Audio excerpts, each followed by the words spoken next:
महाराणा प्रताप सिंह सिसोदिया उदयपुर मेवाड़ में सिसोदिया राजवंश के राजा थे। उनका नाम इतिहास में वीरता, शौर्य, त्याग, पराक्रम और दृढ़ प्रण के लिए अमर है। उन्होंने मुगल बादशाह अकबर की अधीनता स्वीकार नहीं की और कई वर्षों तक संघर्ष किया।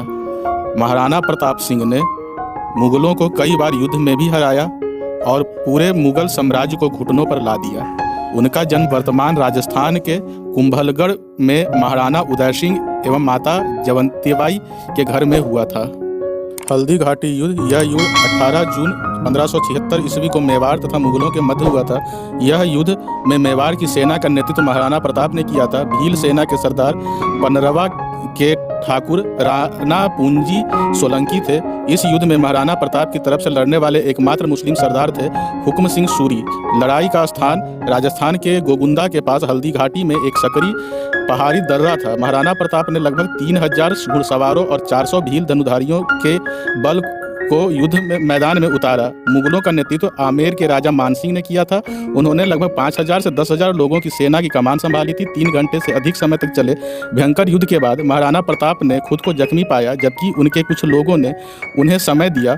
वे पहाड़ियों से भागने में सफल रहे और एक और दिन लड़ने के लिए जीवित रहे। मेवाड़ में हताहतों की संख्या लगभग 16,000 पुरुषों की थी। मुगलों ने 3500 से 7800 लोगों को खो दिया, जिसमें 350 अन्य घायल हो गए। इस युद्ध में मेवाड़ के महाराणा प्रताप विजयी हुए थे। इस युद्ध में मुगल सेना का नेतृत्व मानसिंह तथा अशफाक खान ने किया था। इस युद्ध का आंखों देखा वर्णन अब्दुल कादिर बदायूनी ने किया।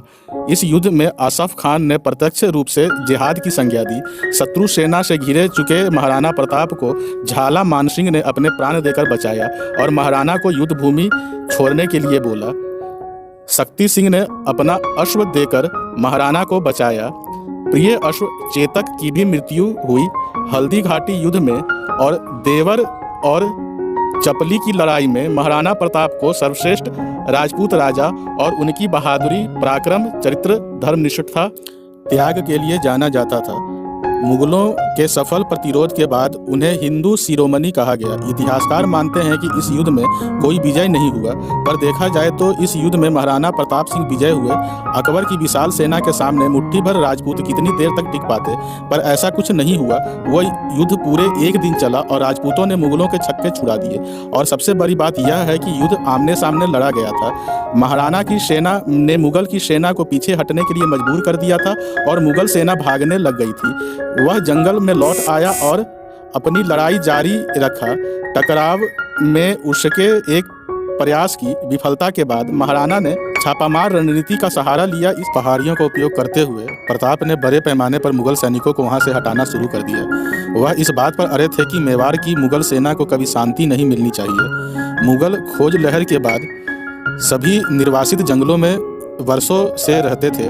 जंगली जामुन खाते थे, शिकार करते थे और मछली पकड़ते थे। 1579 से 1585 तक पूर्वी उत्तर प्रदेश, बिहार, बंगाल और गुजरात में मुगल अधिकृत प्रदेशों में विद्रोह होने लगे थे और महाराणा भी एक के बाद एक गढ़ जीतते जा रहे थे।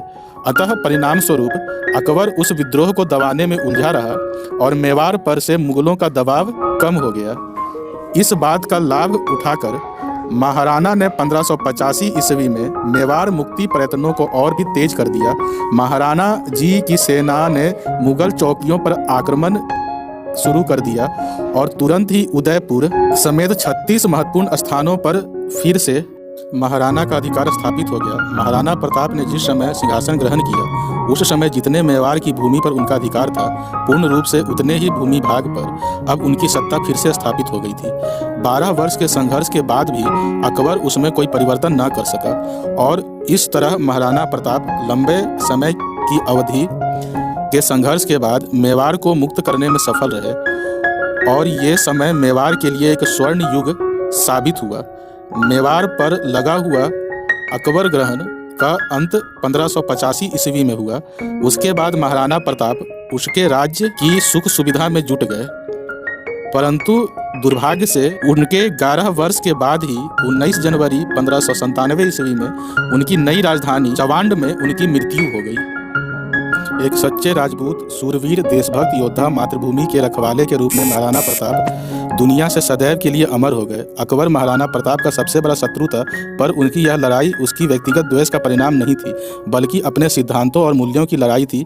एक वह था जो अपने क्रूर साम्राज्य का विस्तार करना चाहता था, जबकि एक तरफ महाराणा प्रताप जी थे जो अपनी मातृभूमि की स्वाधीनता के लिए संघर्ष कर रहे थे। महाराणा प्रताप की मृत्यु पर अकबर को बहुत ही दुख हुआ, क्योंकि हृदय से वह महाराणा प्रताप के गुणों का प्रशंसक था और अकबर जानता था कि महाराणा प्रताप जैसा वीर कोई नहीं है इस धरती पर। यह समाचार सुन अकबर रहस्यमय तरीके से मौन हो गया और उनकी आंखों में आंसू आ गए। महाराणा प्रताप के स्वर्गवास के समय अकबर लाहौर में था और वहीं से उसे सूचना मिली कि महाराणा प्रताप की मृत्यु हो गई है। अकबर की उस समय की मनोदशा पर अकबर के दरबारी दुरसरा आढ़ा ने राजस्थानी छंद में जो विवरण लिखा वो कुछ इस तरह है। हे गहलोत, राणा प्रताप सिंह, तेरी मृत्यु पर शाह यानी सम्राट ने दांतों के बीच जीभ दबाई और निश्वास के साथ आंसू टपकाए, क्योंकि तूने कभी भी अपने घोड़े पर मुगलिया दाग नहीं लगने दिया। तूने अपनी पगड़ी को किसी आगे झुकाया नहीं। हालांकि तू अपना आड़ा यानी यश या राज्य तो गवा गया, लेकिन फिर भी तू अपने राज्य के धुरे को बाएं कंधे से ही चलाता रहा। तेरी रानियां कभी नवरोजों में नहीं आई